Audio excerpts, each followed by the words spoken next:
Good evening, everybody. I'm Dick Milius. I'm Chair of Alaska Common Ground, and I want to welcome you to tonight's discussion of the Alaska's new election system. This event is co-hosted by the League of Women Voters of Anchorage and Kenai Peninsula Votes. Thank you for those sponsors. We could not conduct the work we do without the support of our members and donors. If you would like to support events like this, please consider becoming a member or making a donation to Alaska Common Ground online at akcommonground.org. If you want to ask questions or provide feedback during the event, we are taking those questions through Zoom's Q&A feature at the bottom of your screen. Hannah Laird, Alaska Common Ground board member, will collect your questions. We'll ask them after the panelists' presentations. If you see a question you like, you can upvote it. This event is being recorded in case you or your friends want to watch it later. The event will run to about 8:30. And now I'd like to introduce our panelists. First, Gail Fanumiai is the Director of Alaska's Division of Elections. She is a seasoned veteran of the Division of Elections, serving nearly 17 years as an elections coordinator, information officer, and elections program specialist. She was elections director from 2008 to 2015 and returned in January of 2019. Jason Gren, our second speaker, is the Executive Director for Alaskans for Better Elections, a fourth-generation Alaskan. Jason was born and raised in Anchorage and recently served as an independent state representative in the Alaska House of Representatives, where he led the fight on legislative ethics reform and championed economic development for Alaska. Gail is going to go first, so I'll turn it over to Gail. I always forget that darn mute button. Thanks for having me again. I appreciate the opportunity to be back. I am apologizing ahead of time if there are people who were joining us in the get together we had before.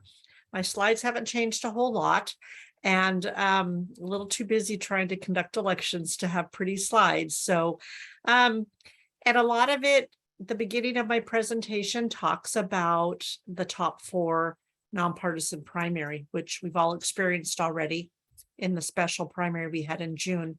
But I'm going to go ahead and still talk about it for anybody who's new and may not be aware of it. So just give me a minute here, and I'm going to share my screen.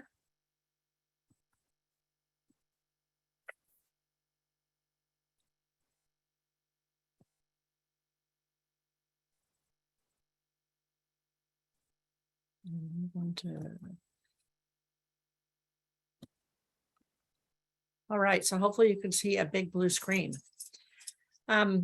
So just talking a little bit today about the nonpartisan open pick one primary. We are referring to that now, and we took that little soundbite from Alaskans for Better Elections. So thank you, Jason, for that.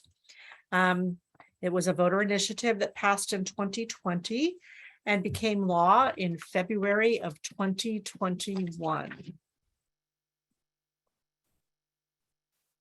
So as you saw, if you did vote or get, look at your ballot in June, on the June 11th election, there was one ballot with all candidates on it. So the change to the primary is there's no longer multiple ballots with candidates from different party affiliations on them. And access prior to this was only available to certain ballots depending on your party affiliation. So now it's access for all, same ballot for everybody. So everybody in House District 1 would get the same ballot style. You see that all candidates appear on this ballot, regardless of their political affiliation.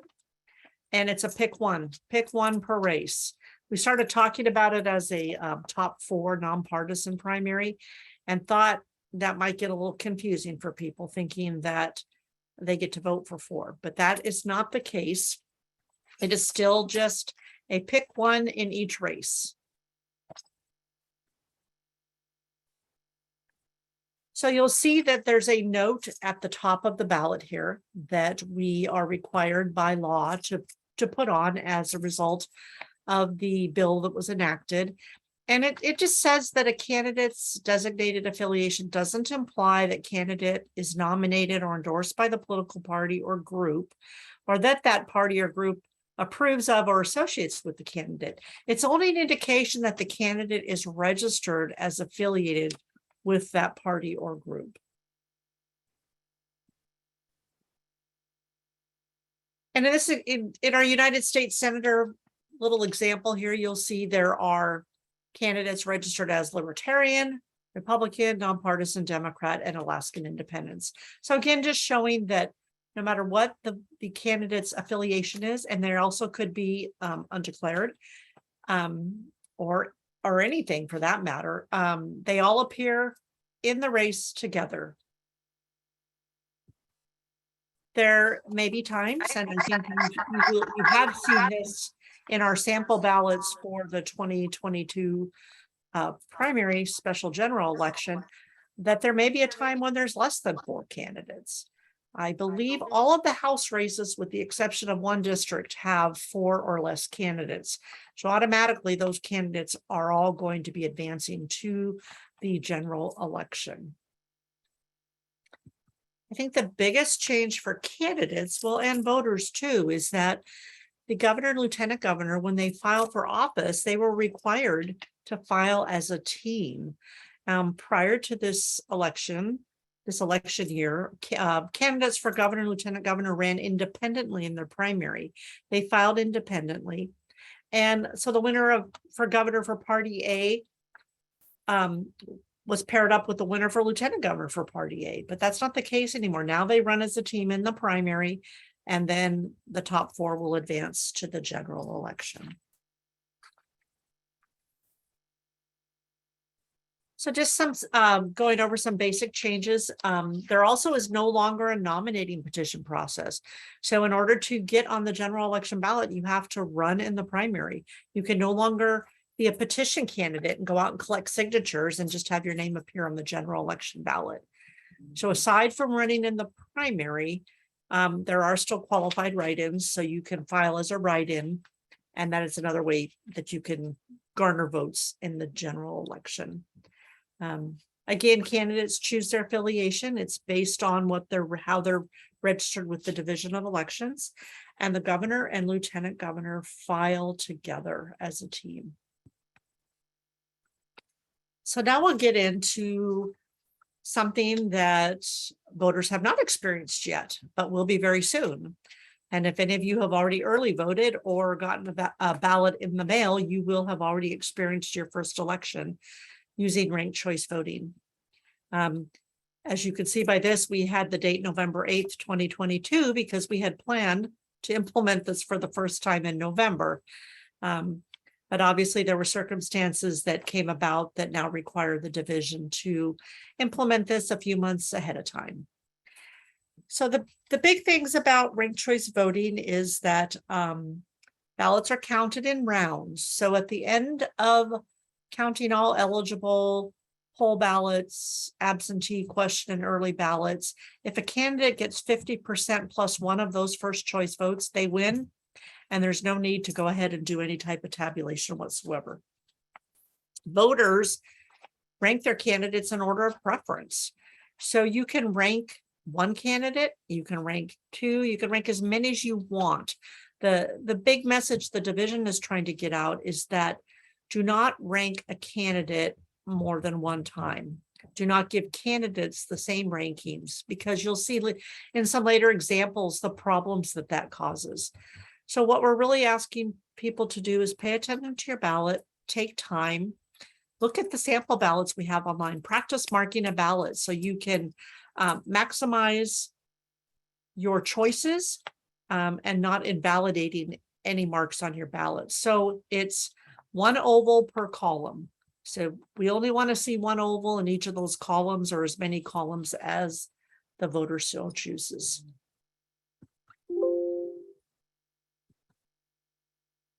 So now I'm just going to go through some examples of ballots. So this first ballot is what we would consider, a well-marked ballot. There's only one candidate is getting a mark in each column, And so this ballot, according to the way it would be counted, would be a fully usable and countable ballot. So Mac Allen would get the first choice, and if Mac then gets eliminated in the first round, then Larry would then get a vote in round 2. So there's also an option that if you just want to vote for one candidate, that's perfectly fine too. And your vote's going to stay with that one candidate throughout the entire process. I mean, even after that candidate is eliminated, your vote still counted for Tiffany in this example.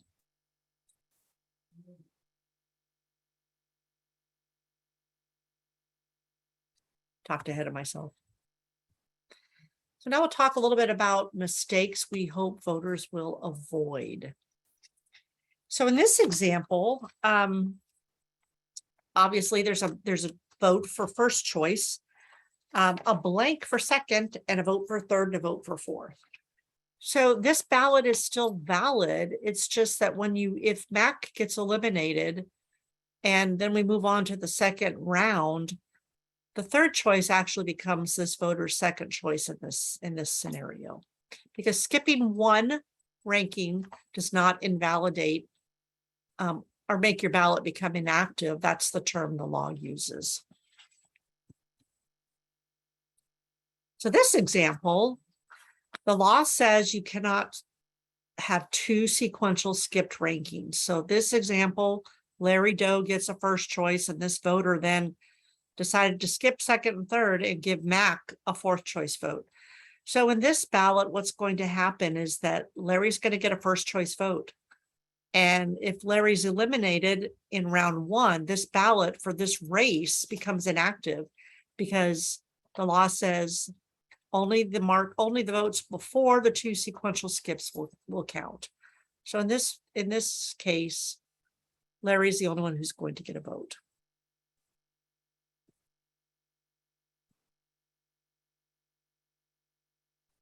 Now we have an example where there's an overvote. So an overvote is where you give 2 candidates the same ranking, or one candidate all rankings. So Larry's this voter's first choice, and then in your second choice, they give both of them to Mac Allen.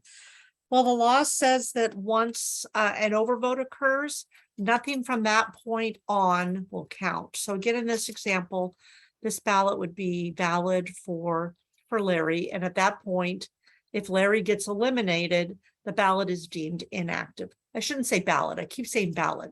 The race, this specific race, would be considered inactive.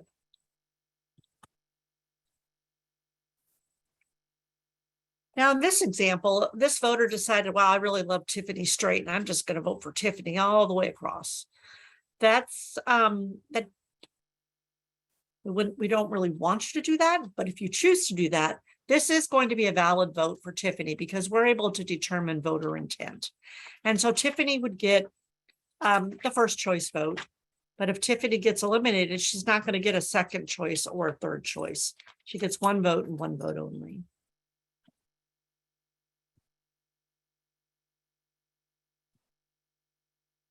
So now we'll talk a little bit about how we are going to be counting ballots. So in round 1, which is election night results, and then the countings that take place after election day, only your first choice ranking is going to be counted. And then at the end of day, well, it varies. At the end of day 15 for this election, because we have a special general election, at the end of day 15, which would be the last day for by mail ballots to be received from overseas, we would then look at all the numbers and take a look at it and see if a candidate received 50% plus 1. And if they didn't, then we would then move on to the ranked choice tabulation. So here's our little sample ballot. And you can see, Candidate C gets your first choice, B is your second, D is your third, and A is your fourth choice. So on election night, you're going to see a result you're going to see a vote cast for candidate C. So we've done all the counting we can count, and then on our first choice votes, candidate B, I can't see this, candidate A received 7 votes, and candidate B received 6, candidate C received 3, and candidate D received 4. So the magic number here to get 50% plus 1 is 11, and nobody did that in the first round. So that means that we have to go to round 2, and the candidate with the fewest votes gets eliminated. And in this example, it's candidate C.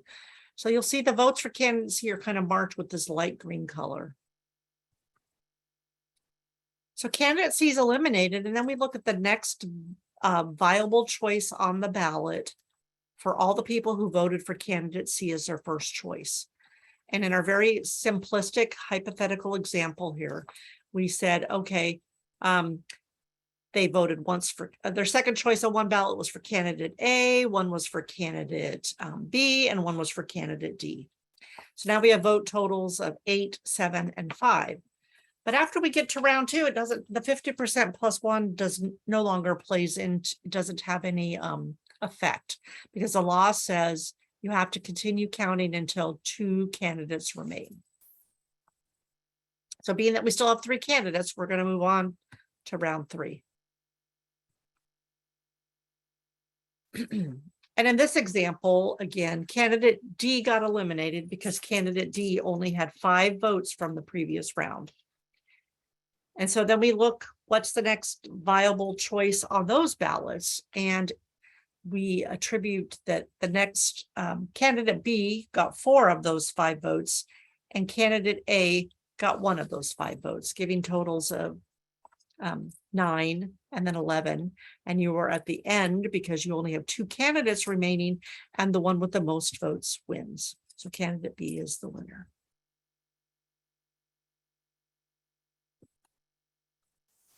So don't pay attention to the dates, but the message is still the same. On election night, we're going to only count first choice results and report them unofficially, and continue doing that until all of the last eligible absentee and question ballots are reviewed, opened, and scanned and counted. And then on the 15th day, which for this August election will be August 31st, for the general election, as it shows here, would be November 23rd. We'll take a look and see which races did not get the 50% plus 1 and start the tabulation. We collectively as a team decided this would be our best approach, given that this was the first time that ranked choice voting was going to be used. The other reason is that in order to do ranked choice voting, you have to have an image, a picture of that grid, the ballot image, in order to know what votes go where in what rounds. And we have 131 hand count precincts in the state. And so we have to wait until we get all those ballots back and then run those through the scanners so it can capture that image. Because in ranked choice voting, it's more than just looking who got for how many first choice, how many second, how many third, how many fourth. It's the unique combinations on each ballot that have to be studied. So then on the 15th day after the election, we'll do the ranked choice. We will be producing a detailed report that will show round by round what happened, who got eliminated, where their votes went, where those votes went from that eliminated candidate. And all results are unofficial, obviously, as always have been until the State Review Board does their certification of the election. So that's it. I think we have some really great tools and resources on our website, and I hope you've all been able to see some of our ads on television and have been getting your flyers in the mail. I think Tiffany, our PR person, has been doing a fabulous job. So that's all I have, and I will turn it over to Jason now and be available for questions later. Thank you.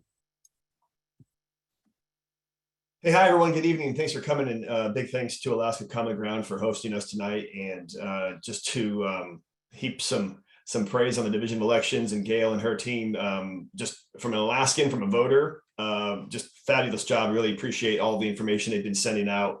I've received a couple of flyers. I've heard things on the radio. I've seen things on TV and YouTube, and just, this is a big change, obviously, to all of us in the state. And they've really been a great leader and partner in just getting this information out to all voters. So I'm sure you've seen or heard parts of Gail's presentation. Maybe you've seen parts of ours. We've been all over the state. We've been doing presentations just nonstop for the past year, but still very excited to share this information, and knowing that you as a voter in Alaskan can help share the correct information to your neighbors, friends, family, and people as we get ready for an election. So thanks for joining us tonight. I'm going to share my screen too, and some of what I'll go through is a little bit of a repeat of Gail, but I'm going to talk a little bit more about you as the voter who might have questions about why these changes exist, what benefits there are to you as the voter, and really understanding this new power and responsibility that you have as a voter and what that looks like, because this is a big change, and we want you to know how to use your ballot effectively and how you would like to use it. So we'll get into this here now. Again, just really thanks for the opportunity and thanks for coming tonight. I'm going to talk through, again, as I mentioned, why these changes maybe occurred and some of the benefits of those changes. I'll briefly walk through the two big changes, even though Gail has gone through that. Sometimes it's just nice to reiterate and maybe a different perspective. And then, as I mentioned, you as a voter, as an Alaskan, how you can help make this election successful and inspire the confidence that all of us want to have in our elections, and make sure as voters we feel very excited and confident about making sure our vote is counted and making sure people know about these changes. So one of the problems, or a perceived problem here in Alaska, was we had for the past 20 years a closed primary system. If you voted here in Alaska since the year 2000, you probably have ran into this situation. And in Alaska, more than 60% of our voters actually don't affiliate with one of the two major parties. And if you are one of those nonpartisan, non-affiliated voters, it might be confusing. You might not vote. You might feel disenfranchised. You might be confused. And in our old system, the nonpartisan undeclared voters, they had to choose a ballot. You might remember going to a poll location, being asked to declare your party affiliation, what ballot you would like. And instead of having the opportunity to vote for whoever you wanted, you only were allowed to choose the candidates on that ballot that you were given, that you chose. And so our new system actually changes a lot of that, and we'll go into some of those details. We also have, like many places, we had plurality elections. Really, which means is whoever gets the most votes wins. That's pretty simple, pretty straightforward, how we understand most elections. But in Alaska, that's caused a lot of issues because we've had so many candidates win with less than 50% of the votes. In fact, no U.S. candidate has received 50% of the vote in the general election in the U.S. Senate races since 2002. We have a long history of third-party candidates, independent candidates. We've had write-in candidates. We've had, many governors win with less than 50%. I myself was an independent candidate. I ran in a three-way race. And this system wasn't representative of the voters of Alaska, given the fact that we have such a high percentage of those who affiliate outside of the two major parties. And so these changes are actually help enfranchising people and making hopefully more excitement, more inspiration for all people to vote in our primary elections and general elections. So how are we doing all this work? As I mentioned, Gail and her team at the Division of Elections, the state of Alaska, they are doing this in such a great way. And our group, Alaskans for Better Elections, this is done entirely nonpartisan. This is done with a focus not to endorse candidates, not to endorse parties or platforms or anything, but really in a way that is incredibly broad and incredibly interactive, such like events like tonight. Our group, Alaskans for Better Elections, I know this, again, Gail and her team have been all over the state, just nonstop giving presentations, meeting with community leaders, meeting with the organizations, getting the tools to organizations to help spread the word. We've been to Fairbanks, to Haines, to Juneau, to Homer, to Kenai, to Kodiak, working with groups like the AERP, doing presentations to native corporations and private organizations and community councils, rotaries, chambers. We're working as hard as we can to make sure that every voter knows this. So really our goal has been about education and letting people know about all these changes and how to vote effectively. So what are the two big changes? Gail went through these, but there's two big changes that voters are going to recognize. And if you voted earlier this summer in the special election, you probably have already noticed that. But there's a lot of people who are still curious about these. So change number one, as I've mentioned, is the open primary system. And an open primary, really all it means is it's a primary election that does not require you, the voter, to declare a party affiliation to participate. As I mentioned, we have a high percentage of Alaskans don't affiliate with a major party. And this was in some ways maybe keeping them from wanting to vote because it was not inclusive and not something that they wanted to be a part of, because the people they wanted to vote for might not be on the ballot that they were handed. Open primaries actually are very common throughout the United States. You can see here on this map, about 35 plus states have different systems other than a closed primary system. Washington and California have a system that will be kind of similar to ours here in Alaska. They have a top two nonpartisan primary system, where Alaska is employing a top four nonpartisan primary system. Washington and California, some of the criticism of their system is that a lot of times when you have just a top two, you might see just two people from the same party. And if we're trying to encourage people to vote, making people feel like they're a part of this unique system and want them to vote, top two, where you only have two candidates of the same party, it might not be something that someone wants to vote. And so our top four system, it's hopefully encouraging more parties, more candidates, a better show of the spectrum of ideas and philosophy of those running, and hopefully inspire more voters to vote. This is a sample ballot from the divisional elections that you will see on primary day. This will be the front side. As Gail mentioned, all of these, you can get a sample ballot of whatever district you live in from the divisional elections on their website. Really encourage you to do so if you're just curious to look at it, or if you know someone who wants to see this before they go vote. You can print this off and take it into to the election booth with you. I think that's legal. You can, if this is something that helps maybe someone who is still confused or needs some assistance, you can print this off and have this with you when you vote on election day. But as you can see, it's a lot of candidates. This is the primary election for the U.S. Senate race, the U.S. House race, the governor's race on top there. Lots of candidates, and that's because all candidates now are on one ballot. And again, you will be picking just one person in that race. And so the pick one primary, lots of candidates to choose from in some of these races, but you will only be picking one person in the primary. Very important to remember. So open primaries, how do they work? Pretty simple. As we mentioned, there's one ballot. All candidates are on that ballot in that race. And regardless of their party affiliation, they will appear on the said ballot. And regardless of your party affiliation, you get to choose whoever you would like. In the past, if you were a Republican, you wouldn't see some of these candidates on that race. And so now if you're a Republican and you want to vote for a nonpartisan or even a Democrat, you can do so now in the open primary, and vice versa. If you're a Democrat or a nonpartisan, you can vote for a Republican. You now get to vote however you would like to do so. And that's one of the big benefits of this, is that it really makes the voter in charge of who they get to vote for and really express themselves best on their ballot. The top four vote getters will advance to the general election regardless of their party affiliation. So you might see 2 or 3 Republicans and 1 Democrat move on, or 3 Democrats and 1 Republican, or any combination of candidates. It doesn't matter their party affiliation. The top 4 vote getters move on. And as Gail mentioned, obviously, if there's only 2 or 3 or 4 candidates in a race, all of them would move on to the general election. So change number 2 is where I'm sure Gail gets the most questions, I get the most questions, and that is our new ranked choice general election. Ranked choice general elections are actually fairly well known around the world, and I'll show you a map here in a minute. But all it means is that you now, as a voter, you get to rank the candidates on the ballot in an order of your personal preference. And as Gail mentioned, you get to rank as many as you'd like or as few as you'd like. It's your choice. You get to decide if you want to rank 1 or 2 or 3 or 4. It is up to you. Your ballot still counts if you do it correctly, but you get to decide how many candidates that you want to show support for or who you want to vote for. It's your choice completely. As I mentioned, ranked choice voting is used in many different places around the United States.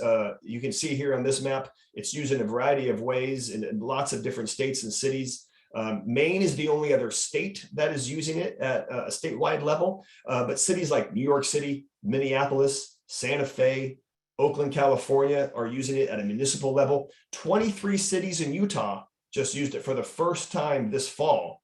And then other organizations like the Republican Party of Utah, the Republican Party of Virginia are using it for their nominating process. States in the South, you can see they're using it for, they use it for military and overseas voters. And then countries like Scotland, Australia, Ireland, and others have been using this for a long time too. So ranked choice voting is new to Alaska, but relatively common in a lot of different places around the United States and around the world.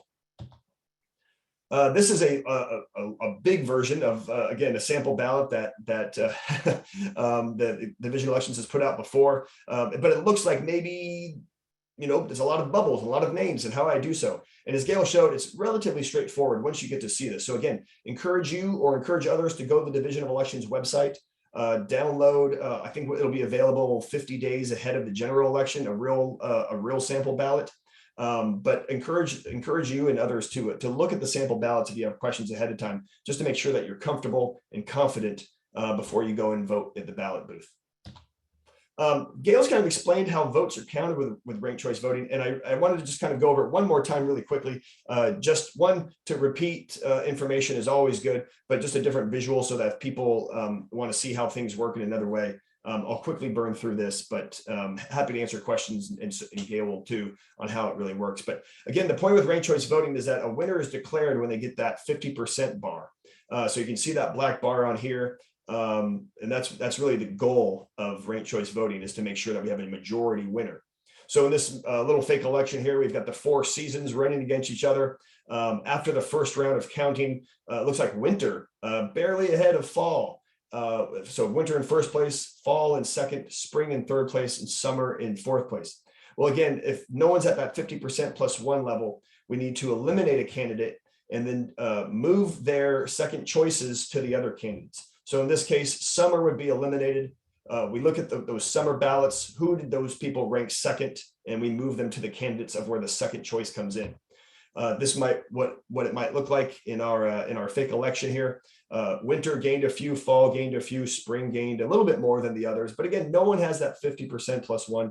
So what do? We need to eliminate one more candidate. And in this case, it would be spring. And so we look at those spring ballots. And again, we look at those second choices and we move those to the other remaining candidates. And in this case, fall was able to garner a lot of that second choices from spring, and it passed them past the 50% plus 1 threshold. And in this case, fall would be declared the winner based on earning that support from the other candidates' ballots. So as Gail mentioned, we can't declare an official winner, just like in past elections, really, until every vote is counted. All the early election day absentee voters, we want to make sure that every vote is counted. Everyone feels confident that when they voted, it's part of the counting and the process. And then all of this information will be released to the public, and we'll be able to see how each candidate won each race. So we often get asked, well, why is ranked choice voting better than what we had in the previous system? What does it do? What is it for me, the voter, for the candidate? Who does it really help? And some of the big benefits really are for the voter, and for the voter to make sure that they have a voice that isn't making them feel that they have to choose one of the lesser of 2 evils, or that they don't want to play spoiler, so they'll pick someone who maybe is the front runner, even though it's not their first choice. Well, with ranked choice voting, it really eliminates the spoiler effect. You now as a voter can say, hey, that third party person, or that person running as a nonpartisan, or even one of the 2 major parties, they're not going to win. The polls say they're not going to win, or maybe they didn't have a lot of money or name ID, but they're my neighbor, or I know them to be a good local business person, and I want to show my support. I want to rank them number 1. You can do so and still have a backup choice. Still have, say, hey, I'm going to give my number 1 choice to someone who might not win, but now I'm going to give my second choice to someone who I still think would do a pretty good job, but has a better chance of winning. I'm going to make sure that I can show my support in different ways. And so you no longer have to feel that you are your candidate or your number one choice is playing spoiler, or that someone is going to ruin an election or someone's not going to get a majority support, or that you don't like any of the candidates, so you'll just pick one who's not as bad as the other one. Now you get to vote with both your head and your heart, which I think as an Alaskan is very exciting to make sure that as a voter, I'm excited about who I get to vote for, and I do so with confidence. Well, encourages campaigns also to engage on voters on issues. Candidates now, they have to talk to many more people, because that second choice, as we've shown, is so important. They have to talk to you and figure out what's important to you, not just slogans, or not just that you have the same letter next to our name, if an R or a D, and that's how I vote. Well, now I have to talk to other people, and we have to talk about the issues, and you have to find out where I stand on issues, and I have to find out where you stand and what's important to you in your neighborhood, because that second choice is so important. As we said, it helps ensure that winners are elected with the support of a true majority of voters' support from their district or throughout the state. As I mentioned, ranked choice voting elections require candidates to work towards a majority, not just a plurality. In some cases, as I've mentioned, if you're in a 3 or 4 way race and you end up winning with 38, 42%, because that's what your base in that particular area represented. Now you have to make sure that you have talked to other people, you're building that winning coalition. And that requires a strong first choice of support, obviously from all of your from your supporters as a candidate. But now you have to find common ground with the supporters of other candidates. You have to go to, maybe if I'm a Republican and I'm running, I might have to knock on the doors of Democrats and say, hey, we don't agree on everything, but how can I earn your second choice? Do we have enough in common that I could earn your second choice on the ballot? Because we talked, we had a face-to-face. And really that's the goal, is that now candidates have to listen to all voters in their district. And when they go to Juneau or Washington, D.C., that they have that in their mind, and they're reflective of what is happening in their neighborhood or throughout the state, because they were more engaged on issues and have more engaged on a voter to voter and voter to candidate level. So again, just to quickly recap, 2 big changes coming to our elections this year. I hope that you're excited for them, and I hope that you feel knowledgeable now. But we have open primaries here in less than 2 weeks, really, where you as a voter, you no longer have to declare your party affiliation. You don't have to pick a ballot. You will get the same ballot as everyone else in your neighborhood. All the candidates will appear in those races will appear on that ballot. You get to pick one person, just pick one in each of the primaries, and then the top 4 vote getters move on. When those top 4 vote getters move on to the general election, that's when you'll be ranking. You as a voter get to decide if you want to rank 1, 2, 3, or 4 of the candidates. Your vote still counts regardless of how many candidates you rank. But we're going to make sure that winners receive majority support of the area. So when we send them to Juneau, we send them to Washington, D.C., they can feel that they have a mandate really of the voter support in their area, and have been listening to voters in that area, and much more engaged on the issues impacting people around them. And all this counting obviously will be transparent, and that information will be sent live from the Division of Elections. A reminder, just really quick, obviously August 16th, we have 2 elections on one day. I think that's the first time in Alaska history. We've got the special general for the U.S. House seat. That'll be using ranked choice voting of the 3 candidates. And then we have the regular primary elections for all the other races going on, and you'll be picking just one person in each of those races. And then on November 8th, all the races you'll see, all the general election races will be using ranked choice voting. So I mentioned you as an Alaskan, you as a voter, how can you help? We always ask people that if you have friends or neighbors, clients or groups that you're a part of, how can you share this information about the new election system and make sure that they know about the new way of voting? Division of Elections has a tremendous amount of resources on their website. The Alaskans for Better Elections, our website, has lots of different resources as well, things you can download and print or share, email, anything you need to do. But what resources would you like to be able to share? If it's a video or an op-ed, sample ballots, things like that, what would you like to see? Make sure that you have that available so you can share that with your friends and neighbors and loved ones. And then making sure you're sharing the correct information. Obviously, there's a lot of different information out there online and bouncing around. Just make sure you're getting that information from a trusted source like the Division of Elections or like AlaskansForBetterElections.com. before you share it, and just make sure that the correct information is getting out to your neighbors and Alaskans that you interact with. Again, thank you so much for the opportunity to share this information. Always love talking about the exciting new system that we have in our state. This is my information. I know that Alaska Common Ground can send this to anyone that has questions or needs follow-up or has some ideas that we can do a better job of educating Alaskans. But feel free to email me or call me, text me, and we'll make sure that we engage and get you the correct information. So I'll end there, and I know there's probably lots of questions, and I know Gail is well equipped to answer a ton, and so am I. And thanks again, everyone. Really appreciate it. Thanks so much, Jason. Yep, we have quite a few questions coming in the Q&A section. And just a reminder, guys, you can upvote these questions. So if there's something that you think is more important or less, feel free to give it a thumbs up. But right now, I'll just go in chronological order. This first question comes from Alex Copland, and I think this is for Gail. This person asks, is there a reason why the voter pays postage on the Alaska 16th primary and special election absentee ballot? I thought the state paid the postage on voting. Thank you.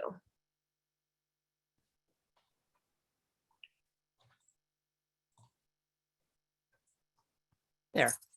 See, can never get that right. Okay, great question. The state traditionally does not pay postage for by mail ballots. The reason that was done for the June 11th all by mail election is because federal law requires the division to mail uniformed and overseas citizen ballots 45 days ahead of time. And we are not able to figure out who those people are just by looking at our voter registration system. They usually identify themselves when they apply for a ballot. And so to make things easier, the state decided to just pay postage for everybody in June. But we have never done that before. And that's not the case for this election or for the November election. Awesome, thanks. This next question comes from Joe Bennett. They ask, do I have to rank all the candidates? For example, if there's a candidate that I do not like, do I have to even rank them as last choice? What if I simply do not rank my least favorite candidate? Jason. Yeah, as I mentioned, and Gail went through some of the examples. This ballot is for you. This is for voters, and you get to express yourself as you want to. Obviously, it's a little different than in the past where you only got to pick one person, and now you have to ask yourself, wow, I get to rank people, or I have a love it and a like it and don't I really like them type of attitude to each of the candidates. But you don't have to rank the candidate. You don't have to rank all four. You don't have to rank 3 or 2. Just rank 1. You have to sleep at night. You have to feel proud of your ballot. But the point of ranked choice voting really is to show you as a voter that you have a different power, and candidates have to engage with you. And if maybe you don't like the other, let's say there's one candidate you really like and you don't really know much about the other 2 or 3, or you know them and you don't like them. We always encourage people to do a little more research, maybe find the difference between those 2 other candidates, or maybe there's one issue that you guys do agree on that you go, okay, I didn't know about this about them. I'll give them my second choice, even though I was going to leave them blank. So before you maybe sit down and just, disavow all the other candidates on a race, we just encourage people to do that research and see if there's something that you can find some common ground on. And if they're worth your ranking, I think you'll find it to be a very powerful part of your voting experience. And thanks, Jason. Okay, moving on. Debbie Olson asks, so you can vote for your single candidate 3 times. Please give me an example of doing this. Well, I showed an example in my PowerPoint that showed that Tiffany got 3 votes. She got first, second, and third choice. But your vote's only going to count 1 time for that candidate. So even though Tiffany, if Tiffany gets eliminated in round 1, that's it for that race, because that voter marked Tiffany again and again. And you only get 1 vote as a candidate, even if you might be marked multiple times. Okay. Michelle Johnson asks, will there be reference tools for voters at each voting location to help or direct voters to? We will have posters in the polling places for voters to look at, as well as information that the poll workers will be able to share with voters if they mark their ballot incorrectly and the scanner decides, to return it, which we have them set to return ballots that are invalidly marked, and the poll worker will be able to explain to the voter what happened. And then again, take a look at our website. We have samples of ballots, different markings and what they mean and what will happen if you do that. You. Alex Copland asks, how is dark money being tracked with this new law?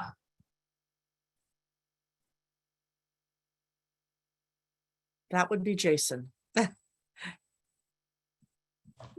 it's a great question. And there's actually been a couple of lawsuits over some of this, and I know it kind of slowed down maybe where APOC, the Alaska Public Officers Commission, and others were reporting this. But if you have questions about where and who and what is giving money to candidates, independent expenditure groups, things like that, APOC is the best way to find those forms. You can submit all sorts of different queries and find date ranges and candidates, organizations, things like that. Their website is tracking all of that.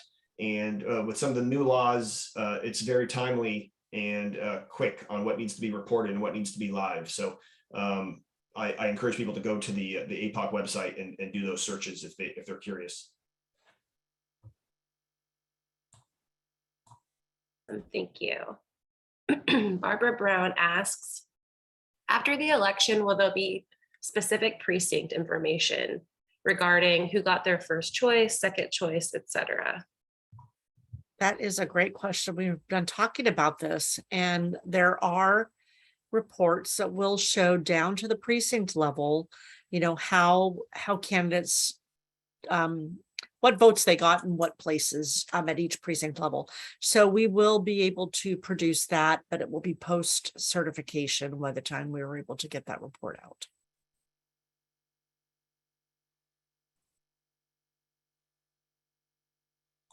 Okay, Carol Dickinson asks, a friend said that she was unable to vote while she was in Scotland as it requires an Alaskan witness. Is this correct?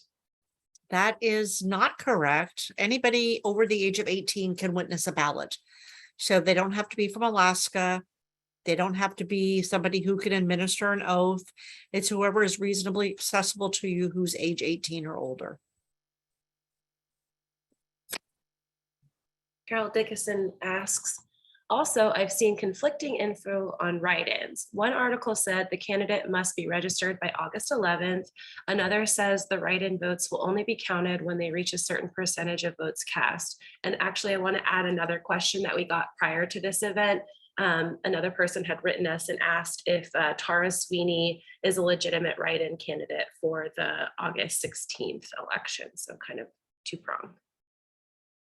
Okay, I'll take that. Well, the articles actually were correct, because in order to file as a write-in, you have to file to be considered an official qualified write-in by 5 days before the election. So August 11th would be that day.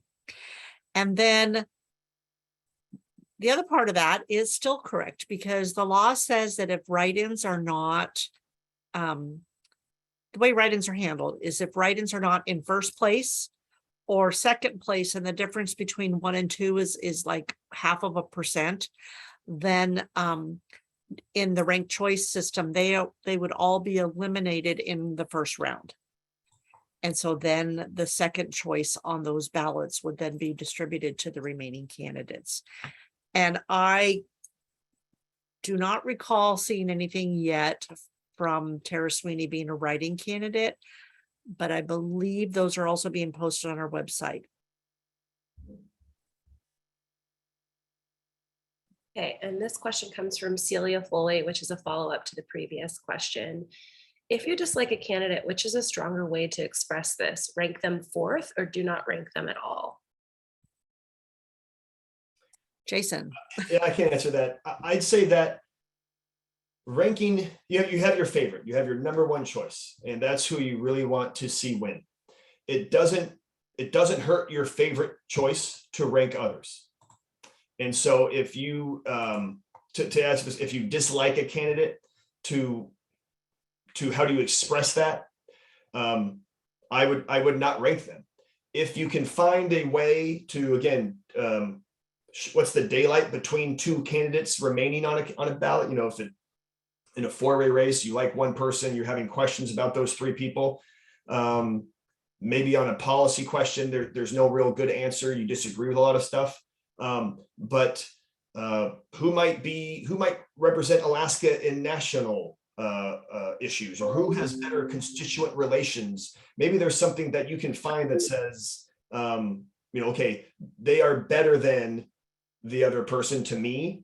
But if you have someone that you really just dislike, I would not rank them at all. But again, encouraging people to really find a way to use that ballot the most you can, in the best way of expressing yourself on that ballot, of kind of that love it, like it, they're okay, and don't like them at all. It's up to you, the voter, to really decide on what that looks like. And that's the beauty of ranked choice voting, is that it gives you that backup choice, and you can get to choose that backup choice for a variety of reasons that you get to decide. Awesome. Thanks, Jason. There's some more questions coming in. This one comes from Daria O'Carroll. Sounds like ranked choice voting creates a lot more work for election workers. Is this true? I guess, Gail, do you want to take a stab at that? I mean, I don't think it necessarily for the actual workers at the polling place. It has, you know, it's taken on, it has created extra work at the division for the administrators, just mainly at this point in time, to get the information out and try to educate voters, which has been our number one goal throughout this whole process. So it's different. And then, you know, explaining it, our poll workers, so they can kind of be a little bit knowledgeable and help voters understand what happened to their ballot when it came back out, and what they can do to correct it if they want to. Change is different, and it does cost work, but I think we're doing okay here. This question comes from Molly Miller. My understanding is that ranking a second choice doesn't harm your first choice, but there are campaigns saying that ranking other choices will harm the person you ranked first. Can you shed light on this? This is for you, Jason. Yeah, as I mentioned, ranking your choices does not harm your favorite. If your number one choice is never eliminated, then we never have to look for your second choice. If your favorite, your first choice, your first ranking is eliminated, well, they're eliminated. And so that second choice can't harm your first choice any longer, because they're eliminated from the race. And so I think when campaigns say, you know, don't rank someone else, that you know, I think that's more campaign strategy, and that's not our role at Alaskans for Better Elections. You know, we really are about voters and talking about the benefits of all of this. We don't get into campaign strategy or speculation of things. Again, this is a voter focused reform. And so I just want to reiterate, though, that ranking your choices does not diminish your vote for your favorite at all. If you have a first choice and they end up winning, we never saw your second choice. If your first choice is eliminated and you want to have a backup, that's great. And it doesn't hurt your first choice at all either. So, you know, again, we encourage people to fill out their ballot as they want to show and express themselves through the ballot. As I've mentioned, kind of a love it, like it, that person's okay. But it doesn't harm your first ranking by ranking other candidates at all. Thank you. Right now, it looks like there are no more questions. If everyone wants to type in the Q&A, you're more than welcome to. Oh, we just got another one, looks like, from Janice Blanchard. Gail, can you go over your example again? I didn't see how you came up with 11 as the number.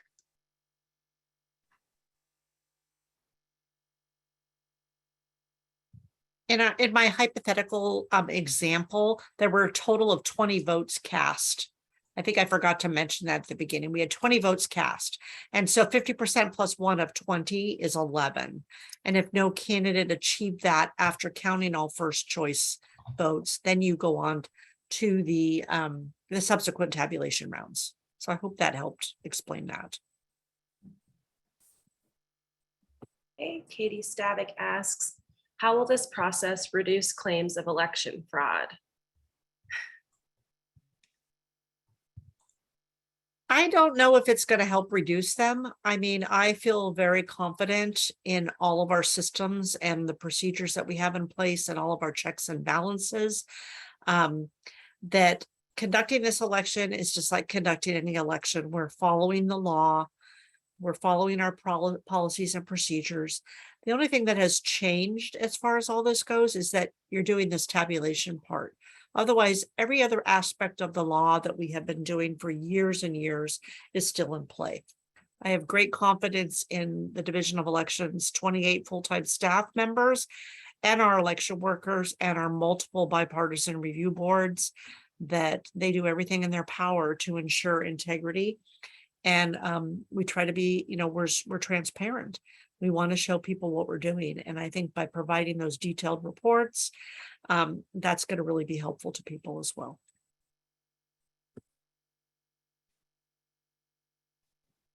If I could just plug, when people, we talk about election integrity and things like that here and fraud here in Alaska, the Division of Elections is really the top of the heap in terms of their transparency and their processes. I really encourage, again, people to go to the division's website.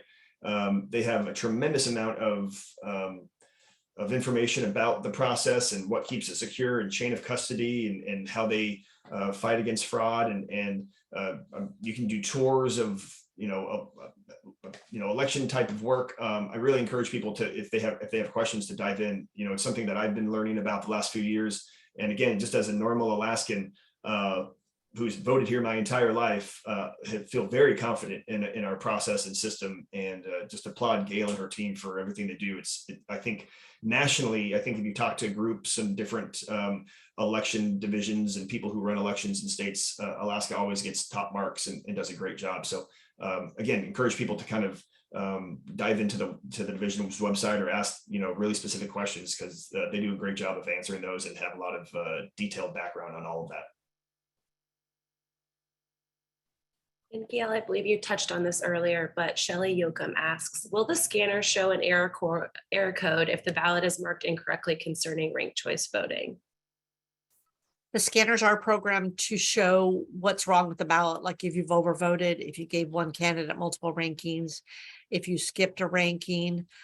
So those error messages will show up, and the voter has the choice whether they want to spoil that ballot and get a replacement ballot from the board worker, or just let the ballot go through and they say, nah, that's what I wanted to do. I'm fine. So yes, there will be warning messages that come up.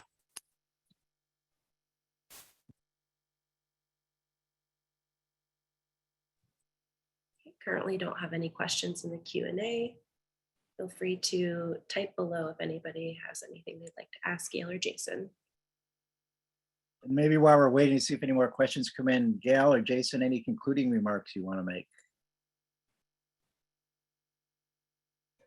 As I mentioned at the end of my presentation, that correct information is key and critical to making sure that people feel confident and really inspired to vote this year. If there's questions or if there's apprehension, or people who need more resources, feel free to reach out to our organization or the Division of Elections. We're here to be helpful. We want to be a resource. We want to make sure Alaskans are confident in our system, confident that their vote is counted. And so, we do presentations, the division does presentations, tremendous amount of resources on our website. Really encourage people, to stop and think what's best for myself, my neighborhood, my community, and getting the correct information out, and make sure you vote and tell everyone to vote in less than 2 weeks. Wow. Yeah. Or you can vote now. You can vote early at any region, Division of Elections regional office, as well as probably, I think there's over 100 other voting locations throughout the state.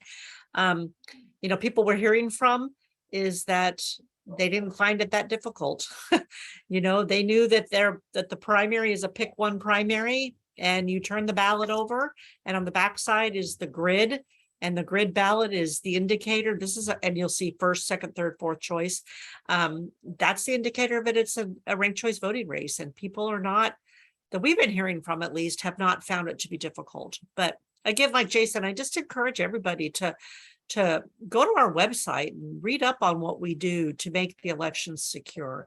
Read up about our absentee and question review process, and you know, and just also look at our RCV materials as well as what Jason has on his site. And then I want to put a plug in that the 6th is the last day to apply for a by mail ballot if you want to vote by mail in the August 16th election. So just wanted to put that plug out there also. Thanks, Gail. Looks like we did have another question come in. Jimmy Hill asks, if you write in a candidate as a second choice and that person is not in the running, is that treated as a skipped vote? Oh boy, I have to think about that one. Write-ins on the first round, yes, because the write-ins would have been eliminated, and so it would go to the next viable candidate on the ballot.